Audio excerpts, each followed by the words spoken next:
Bonjour à toutes et à tous, vous êtes bien dans le courrier des auditeurs qui vous est présenté aujourd'hui par Valentin Floquet et Sasa. Et cette semaine, donc, nous allons vous présenter un peu les actualités de la radio. Il y a des petites nouveautés qu'on vous a concoctées, je vais y arriver. Et nous allons bien sûr vous présenter les concours habituels, ainsi que répondre à certaines de vos questions. Cette semaine, il va y avoir des sujets intéressants et assez étoffés à vous présenter. Alors peut-être qu'on peut commencer par cette nouveauté. Moi, j'aimerais savoir ce que c'est. Tu veux savoir la nouveauté tout de suite, voilà. Ouais. Comme on dit en anglais, on retire le bandage, hein. On s'occupe directement de la chose oui, mais la là, plus importante. C'est plutôt une bonne nouvelle, j'imagine. C'est une bonne nouvelle, très bonne nouvelle. Et puis c'est en lien encore, on est encore dans les festivités, hein. On a fêté cette semaine la fête des lanternes, le festival des lanternes. Et donc voilà, c'est pour terminer un petit peu cette période de fête, il y a donc le concours spécial lanterne, hein, un peu comme chaque année. Chaque année, on fait un petit concours parce qu'on en a reçu en grande quantité au niveau de la radio et après les redistribuer dans chaque service. Et donc, nous avons donc les lanternes à monter du Serpent. Et donc, en lien avec ça, nous allons vous demander de nous donner le nom d'une tribu, d'un groupe autochtone qui est lié aux légendes du Serpent que nous avions raconté pendant les émissions spéciales du Nouvel An lunaire. Voilà, donc vous pouvez aller réécouter. Peut-être que vous l'aviez déjà bien intégré lors de votre écoute de nos émissions à l'époque. Et donc, nous vous demandons juste de nous citer au moins une.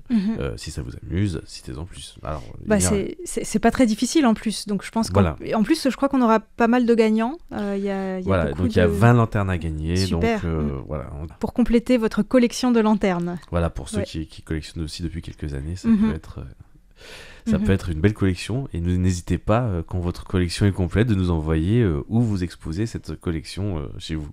Ça nous intéresse toujours beaucoup. Et puis on pourra peut-être faire un petit sujet, le cas échéant, sur nos réseaux sociaux. Ok. Alors, quant aux questions des concours... Oui, des concours. Alors, il y a bien sûr le concours trimestriel, hein, le plus ancien, entre guillemets, puisque cela fait déjà bien 1 mois et demi, bientôt 2 mois qu'il est en vigueur. Et il s'agit donc de nous donner 3 actualités qui se sont déroulées à Taïwan en 2024 et qui vous ont le plus marqué, en nous disant aussi pourquoi. Voilà, donc il n'y a pas de bonne et mauvaise réponse, hein, bien entendu. Il est juste intéressant de savoir celles qui vous ont marqué. On en parlait l'autre jour avec Meg et même au bureau, et chacun avait un peu son idée. Certains vont plus parler de phénomènes politiques, d'autres de phénomènes naturels, d'autres d'idées un peu économiques. Il y a aussi des événements économiques. Donc il y a l'embarras du choix sur les sujets qui peuvent vous avoir marqué. Et c'est vrai que selon si on se source en actualité par rapport à notre radio ou par rapport aux médias francophones et français, les réponses seront peut-être un peu différentes. Voilà, donc à vous de nous envoyer vos réponses. On en a déjà eu quelques-unes. Et donc, qu'est-ce qu'il y a à gagner ? C'est 3 magnifiques carnets de notes. Des carnets de notes pour pouvoir marquer vos événements de 2025. Voilà. Non, je pense que c'est possible. Alors, en ce qui concerne la question du mois de février, tout simplement, c'est de nous envoyer un commentaire sur l'émission Baguette et Bubble Tea. C'est une émission qui a été enregistrée quand on a accueilli les étudiants de l'Université nationale de Taïwan dans On en parle à Taïwan. C'était vraiment une émission exceptionnelle, puisqu'on a vraiment laissé la parole à des étudiants francophones. Donc, on a reçu là aussi quelques réponses. Mais je pense qu'on devrait en recevoir encore d'autres, parce que c'est une émission qui en vaut vraiment le coup. Et donc là, on gagne en cadeau une calligraphie du Nouvel An pour tous les participants. Et cette calligraphie, attention, elle a été réalisée par Floriane, notre collègue qui étudie la calligraphie chinoise depuis quelques années déjà. Et donc là, comme un petit peu comme les lanternes, hein, chacun aura vraiment sa calligraphie. Et là, c'est sûr, peu importe le nombre de participants, si vous faites... Si vous répondez, si vous nous faites un rapport, un commentaire par rapport à ça, vous aurez certainement votre calligraphie, puisque Floriane les fera en fonction du nombre de personnes qui ont participé. Voilà, et je voulais juste, avant de passer aux réponses à vos questions, signaler qu'on avait bien reçu les emails, je crois, de Paul Jamet et de Christian Guibaudo qui avaient indiqué qu'ils avaient eu des problèmes d'acheminement de courrier. Et notamment, ils n'avaient pas reçu la carte concernant l'activité Ma Connexion à RTI. Donc on a bien vérifié. C'est vraiment bizarre parce que ça a bien été envoyé, a priori, fin novembre, début décembre. Donc ça fait déjà quand même un petit bout de temps. Donc on ne sait pas trop, évidemment, où est le problème dans l'acheminement du courrier. Mais on a finalement refait des cartes pour eux. Et on espère qu'ils les recevront bientôt. Voilà. Voilà, et donc si vous aussi vous avez eu des problèmes, que vous aviez participé au concours et que vous étiez censé, on avait fait l'annonce du résultat de ce concours, etc., et que vous n'avez rien reçu, eh bien n'hésitez pas à nous renvoyer un petit message, on refera la vérification chez nous. Voilà. Alors on enchaîne tout de suite, toujours avec Paul Jamet. Je vais d'abord répondre à une de ses questions. Qui nous avait indiqué qu'un article de la revue Science et Avenir portait sur la lutte des producteurs de kaki à Taïwan face au changement climatique. Et donc il nous demandait, est-ce que d'autres secteurs de l'agriculture taïwanaise sont également impactés par le changement climatique, ce qui est un sujet très complexe et divers qui ne concerne pas que Taïwan. Alors oui, effectivement, c'est un sujet assez complexe et j'allais dire tellement complexe que c'est pas facile de savoir qu'est-ce qui est vraiment dû en agriculture au changement climatique ou à d'autres raisons, par exemple la détérioration des sols, etc. En plus, c'est différent selon les régions, selon ce qu'on cultive, donc c'est pas évident. Mais donc je me suis dit que j'allais lui répondre déjà que... Dans les facteurs en plus en lien avec le changement climatique, on peut même pas imaginer, mais des fois c'est juste des nouveaux des animaux qui font des migrations. Tout à fait. Pas là, je vais en parler tout à l'heure d'ailleurs.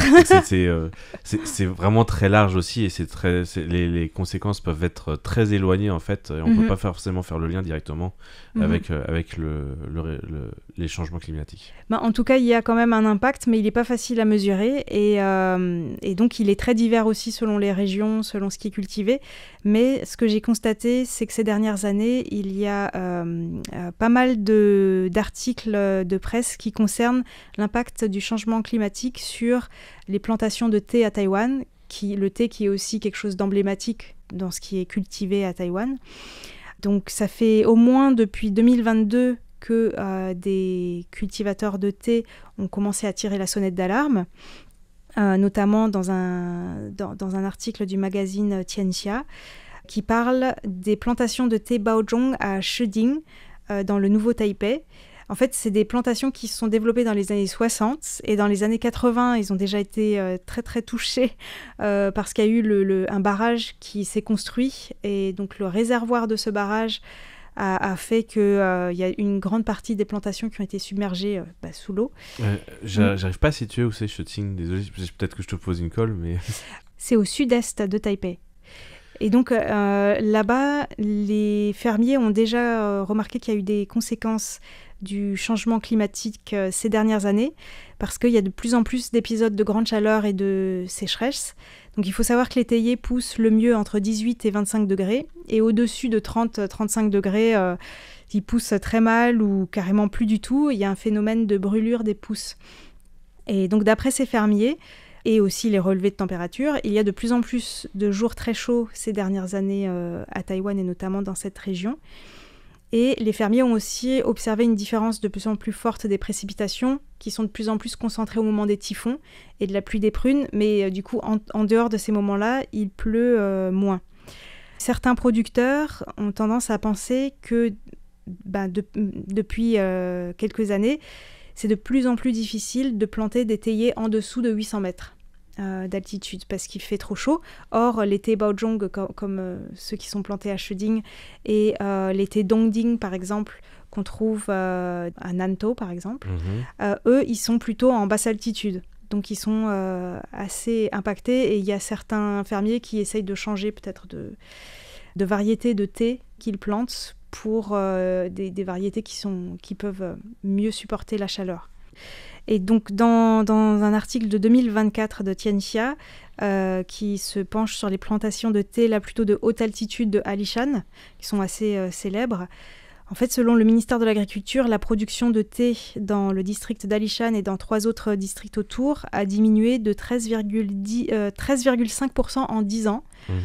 Notamment, mais pas que, il y a plein de raisons, mais un des problèmes, c'est le manque de précipitations, surtout depuis l'an 2000. Et le fait qu'à Alishan, il est très, très difficile de compenser par le pompage de l'eau souterraine, parce que le potentiel d'extraction d'eau souterraine est l'un des plus faibles des zones montagneuses à Taïwan, et en plus ça coûte très cher de construire des puits. Alors un autre problème, c'est la fameuse mer de nuages qui est très connue à Taïwan, à Alishan, qui fait la renommée des paysages de Alishan. Cette mer de nuages qui permet au soleil de rebondir sur l'horizon. Voilà, si on veut. Et ben en fait, avec le réchauffement climatique, elle a tendance à être de plus en plus haute en termes d'altitude, et ce qui entraîne aussi une migration de la flore et de la faune de plus en plus haut aussi progressivement. Ah, je crois que j'ai déjà vu quelque chose là-dessus. Ouais. Or, ce brouillard et ces nuages sont très importants pour les théiers d'Alishan. Donc déjà, il bloque une partie des rayons du soleil, ce qui aide les feuilles de thé à conserver leur humidité et à accumuler la L-théanine et de l'acide glutamique, qui est l'un des secrets de la saveur douce, fraîche du thé de Alishan. Et du coup, selon les fermiers, la qualité du thé à Alishan, elle devient de plus en plus instable. Ok. Donc, et puis c'est aussi une humidité qui est importante quand il pleut pas. Et s'il n'y a plus ça, il y a un manque d'eau. Et le centre de recherche sur la biodiversité à l'Academia Sinica a analysé que 40 années de données et a découvert que les isothermes, c'est-à-dire les points reliant sur une carte les zones ayant la même température moyenne, dans les montagnes de Taïwan, se déplacent vers le haut à un rythme de 7 mètres par an, plus rapidement que la moyenne mondiale apparemment, donc ce qui impacte les zones productrices de thé. Donc voilà, et juste pour terminer, je voulais rappeler qu'en 2023, l'administration de l'agriculture, le bureau de l'agriculture a été transformé en ministère de l'agriculture, et l'une des raisons de cette montée en grade, entre guillemets, c'est le fait que le gouvernement s'est rendu compte qu'il fallait renforcer la résilience et l'adaptation de l'agriculture dans le contexte actuel où c'était de plus en plus difficile pour les agriculteurs pour plein de raisons, dont le changement climatique. Voilà. Et ça, c'est que pour le thé, quasiment. Oui. Ouais. Juste pour préciser, donc imaginez pour chaque sujet. Et chaque sujet demande une recherche spécifique, je suppose. Mais je crois que un rapport complet. Je crois que je t'ai vu faire pas mal de recherches, d'ailleurs, pour répondre à la question cet après-midi. Ah oui, pas celle-là, mais oui, j'ai fait des recherches à la question suivante. Donc on remercie Paul Jamet pour sa question. Et nous allons passer à une question de Jacques Augustin concernant l'industrie de l'acier. C'est une question très large. Est-ce qu'il existe une industrie de l'acier à Taïwan ? Eh bien, la réponse, déjà je peux la donner, c'est oui. Je peux vous rassurer, il y a bien une industrie de l'acier à Taïwan. Et elle n'est pas petite parce qu'il y a quand même beaucoup de secteurs qui en dépendent à Taïwan. Là, de tête, sans vous lire le rapport que j'ai pu lire et dont je vais vous parler dans quelques instants. La première des catégories dans lesquelles on a besoin de l'acier, eh bien, ce sont les machines-outils, qui est un secteur énorme à Taïwan et dont Taïwan dépend beaucoup. Je crois que c'est le 3e secteur industriel de Taïwan, 2e ou 3e. Donc c'est énorme. Après l'énorme industrie du semi-conducteur et des produits électroniques. Ouais. Donc c'est quand même une énorme part du business, et en machine-outil il faut beaucoup d'acier, donc c'est très important. Bien sûr, il y a d'autres secteurs un peu clés mais moins importants, notamment l'automobile, les scooters, ce genre de choses. Tout ça a aussi besoin d'acier, et Taïwan avait une stratégie depuis longtemps d'une certaine autonomie en termes d'acier, donc ils ont leur propre aciérie et leur propre société de production d'acier. Ceci étant dit, on peut dire que l'industrie de l'acier à Taïwan est divisé en 2 grandes catégories, ce qu'on appelle l'acier au carbone et l'acier inoxydable et en alliage. La chaîne de production de l'acier au carbone comprend 3 segments. La production en amont, qui englobe les matières premières telles que le charbon, le minerai de fer et la ferraille, ainsi que la production de billettes d'acier, de lingots et de produits semi-finis. Le milieu de chaîne, qui inclut la transformation de l'acier en bobines laminées, à chaud ou à froid, en barres, en fils d'acier et en divers produits semi-finis. Et enfin à l'aval, où l'acier est utilisé dans une large gamme d'applications, dont je vous en ai parlé un petit peu juste à l'instant, notamment les produits métalliques, les équipements mécaniques, les transports, les moules, de fabrication bien sûr, hein, pas les salades consommées, les vis et écrous, tout ce qui est visserie, les câbles d'acier, les infrastructures industrielles et les projets de construction. Bien sûr, la construction, on en a besoin aussi beaucoup, sachant qu'à Taïwan, on a aussi tout ce qui est construction en tôle. Puis il y a le béton armé avec de l'acier à l'intérieur. Tout à fait. Et puis surtout par exemple, quand on voit les autoroutes surélevées, les lignes de métro, qui sont à l'extérieur, il y a une quantité énorme d'acier dans les piliers. Tout à fait. Aussi.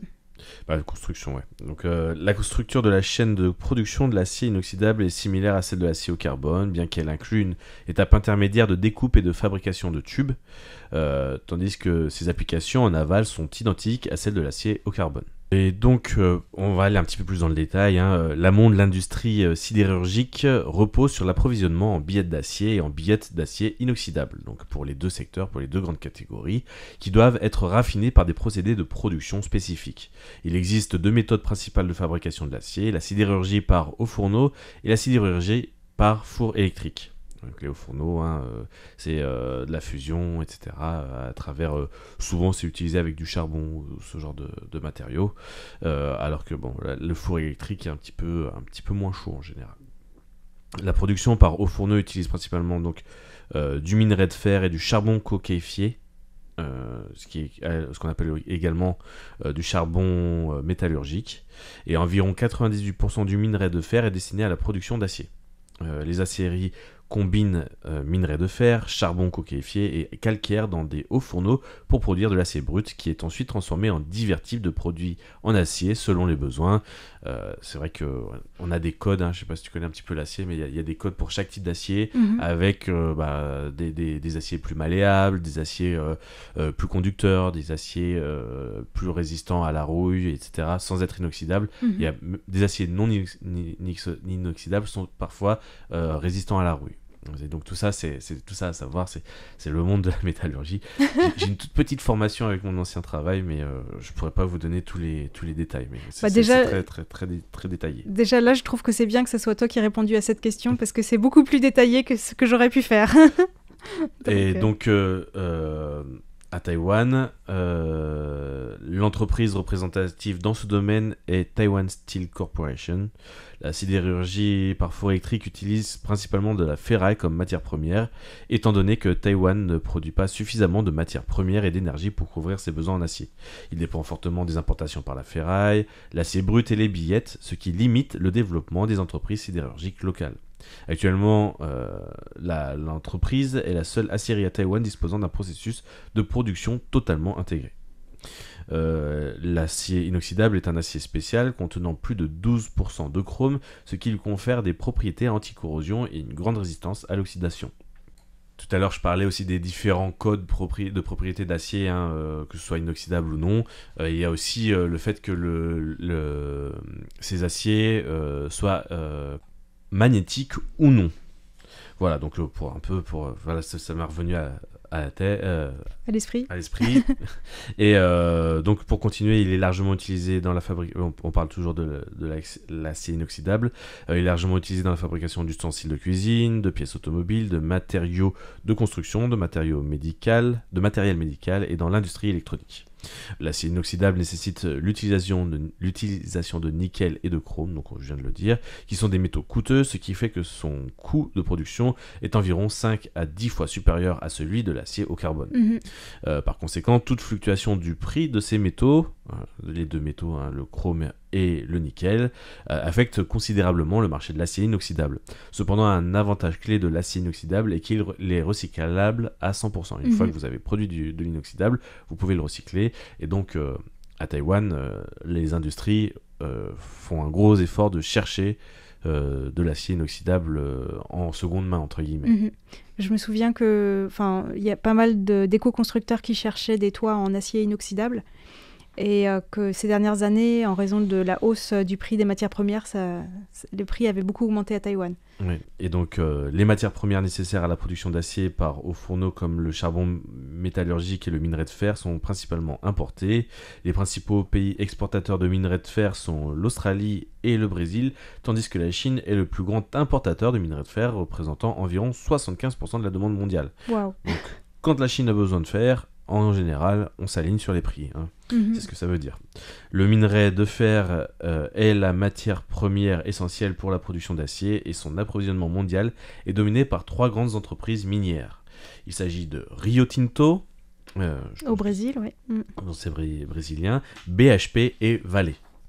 Ces 3 sociétés contrôlent la majeure partie des ressources en minerai de fer dans le monde et sont sous capital américain, même si ce sont des entreprises pas forcément américaines en elles-mêmes. La Chine est le plus grand consommateur de minerai de fer, comme on l'a expliqué, et représente environ 50% de la production mondiale d'acier. J'avais déjà fait la visite d'une acierie à côté de Wuhan, à Hezhou, la ville. C'est une ville. L'acierie en elle-même, c'est une ville. Il m'a fallu toute une journée pour visiter juste la scierie. Donc là, c'est la transformation de l'acier. Donc justement, on disait dans la deuxième filière, en milieu de production, c'est-à-dire la transformation de l'acier pur après la fonderie en rouleau ou en tube, en fait. Qui sont les deux, ou des fois aussi en barre. Ça dépend, ça se fait aussi. Et c'était assez impressionnant en termes de bruit, de tout, de chaleur. Dans la ville, je crois que la ville en elle-même était, 3 degrés supérieur au voisinage, quoi. Ouais, tu m'étonnes. Voilà. Voilà. C'est pour donner un peu une idée de ce que ça donne une acierie. Vaut mieux pas la visiter en été. Voilà. Et donc, je disais, en 2023, la production mondiale d'acier brut était estimée à 1,87 milliard de tonnes, dont plus de 1 milliard de tonnes provenant de Chine, ce qui en fait donc le plus grand producteur et consommateur d'acier au monde. Le coût du minerai de fer représente plus de 30% du coût total de production de l'acier. En raison de la dépendance élevée de la Chine aux importations, c'est-à-dire 80%, les entreprises sidérurgiques chinoises n'ont pas de pouvoir de fixation des prix sur le marché mondial du minerai de fer, malgré leur domination en termes de volume de production. Actuellement, les plus grands fournisseurs de minerai de fer à la Chine sont Vale, donc brésilien comme on disait tout à l'heure, BHP qui sont australiens, et Rio Tinto, tu disais australien, et ben non, c'est australien. Brésilien. C'est l'Australie aussi. Ah ouais, d'accord. Et Fortescue Metal Group, qui est aussi l'Australie. Donc on a 3 groupes australiens et un groupe brésilien, Vale étant celui brésilien. C'est vrai que Rio Tinto peut porter à confusion. Ils ont peut-être été rachetés, non, je ne sais pas. Je ne sais pas. Donc la ferraille d'acier est classée en 3 catégories: la ferraille de production, résidus issus des processus de fabrication; la ferraille de transformation, produit en acier mis au rebut lors de la fabrication; et la ferraille issue de la mise au rebut de produits en acier. Notamment, comme on disait, quand on fait les barres, il y a toujours un petit peu d'acier en fusion qui coule sur les côtés et on récupère de là. Voilà. Et donc la ferraille de production et la ferraille de transformation sont précieuses et sont généralement récupérées par contrat à long terme avec les acieries. La ferraille issue de la mise au rebut, en revanche, provient de produits métalliques en fin de vie. Donc c'est un peu plus compliqué. En 2024, la demande en Chine a diminué en raison de la surproduction et d'un excès de stock. Le marché chinois de l'acier a été affecté par la crise du secteur immobilier, ce qui a conduit à une révision à la baisse du prix du minerai de fer, passant de 123 $ américains, soit environ 115 € à la tonne, à 106 $ américains, soit 99 € à la tonne. Les stocks de minerai de fer dans les ports chinois ont atteint leur niveau le plus élevé depuis un an. Cependant, cette baisse des prix réduit les coûts de production de l'acier, ce qui peut améliorer la rentabilité des entreprises sidérurgiques. Alors, pourquoi on parle de la Chine, ça a une influence sur Taïwan, j'y viens. Selon les prévisions de l'Association mondiale de l'acier, la demande mondiale d'acier en 2024 devrait atteindre 1793 milliards de tonnes, soit presque 1,7% d'augmentation par rapport à 2023, et soit une augmentation en tonnes de 30 millions de tonnes d'acier. Wow. Rien que ça. Rien que ça. En dehors de la Chine, la demande en acier reste stable, notamment en Amérique du Nord, en Inde, en Asie du Sud-Est, au Japon et en Corée du Sud, où la reprise de l'industrie automobile stimule la consommation. Pour 2025, la demande en acier devrait encore croître de 22,1 millions de tonnes pour atteindre 1815 milliards de tonnes, soit une augmentation encore d'1,2%. C'est-à-dire qu'en 2 ans, on a augmenté de plus de 50 millions de tonnes. Waouh. Ça en fait de l'acier. La crise de surproduction en Chine en 2023 a entraîné une chute des prix de l'acier, impactant l'ensemble du marché asiatique, du Moyen-Orient et d'Europe centrale et orientale. Cependant, en 2024, la Chine a mis en place des mesures de relance pour soutenir l'économie. On sait que l'industrie automobile est totalement florissante en Chine, ce qui devrait libérer un petit peu le marché et refaire augmenter les prix de l'acier en 2025. Il y a donc dans les plans chinois, il y a ce qu'on appelle le projet 3x100 qui prévoit 120 nouveaux projets et 180 projets en cours pour un investissement total de 1200 milliards de yuans chinois, soit environ 155 milliards d'euros. Avec cette reprise, avec ce plan et cette reprise économique prévue qui est vraiment très large en termes de projets, la demande chinoise en acier devrait se stabiliser en 2024, bien que l'inflation mondiale et les tensions géopolitiques puissent continuer d'influencer le marché. En ce qui concerne Taïwan en 2024, l'industrie de l'acier a enregistré une production de 34,71 milliards de dollars taïwanais, soit 10,1 milliards d'euros au premier trimestre, avec des exportations de 32,8 milliards de dollars taïwanais, soit 9,6 milliards d'euros. Bien que le secteur ait connu une baisse de 5,2% par rapport à 2023, les entreprises taïwanaises commencent à recevoir de nouvelles commandes à l'international. On sait que les semi-conducteurs ont connu le boom, là c'était un rapport qui datait un petit peu, ont connu le boom qu'ils ont connu en fin d'année 2024 avec l'IA qui dépasse tous les records de commandes, et Nvidia notamment. Et donc la prévision pour 2025 est quand même en croissance. Et donc pour l'ensemble de 2024, les exportations sont estimées à 163,29 milliards de dollars taïwanais, soit 47,7 milliards d'euros, et il y avait une croissance dans ce domaine de 10% des produits nécessitant de l'acier. Donc à suivre pour connaître l'impact dans les prochains mois des droits de douane américains. Tout à fait. L'acier taïwanais serait aussi concerné. Et j'ai lu un article en préparation aussi qui disait que de toute façon le gouvernement soutiendrait les producteurs d'acier à Taïwan et ceux qui utilisent les produits concernés par les restrictions américaines. Voilà. En tout cas, merci pour ta réponse détaillée à cette question de Jacques Augustin. Je pense qu'il sera très content de cette réponse très très détaillée. Et j'espère que nos auditeurs aussi. Oui, et n'hésitez pas, donc continuez à nous envoyer des questions pour qu'on y réponde et qu'on fasse des recherches. Et donc, merci beaucoup pour votre écoute et merci de votre fidélité aussi à Radio Taïwan International. Au revoir. Bon week-end à tous et à très bientôt.